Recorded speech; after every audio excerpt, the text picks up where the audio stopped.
му той става веселие, но без Христос нямаше как да имаме този знак на светлината върху нашия живот, брати и сестри. На небето се появи нова звезда, които овчарите следваха, които овчарите видяха, които овчарите наистина следваха.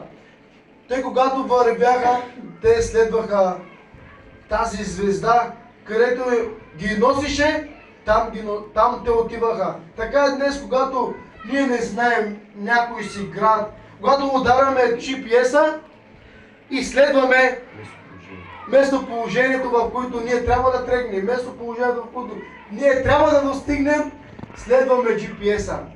Когато той казва вляво, но той ни предупреждава през еди си колко километра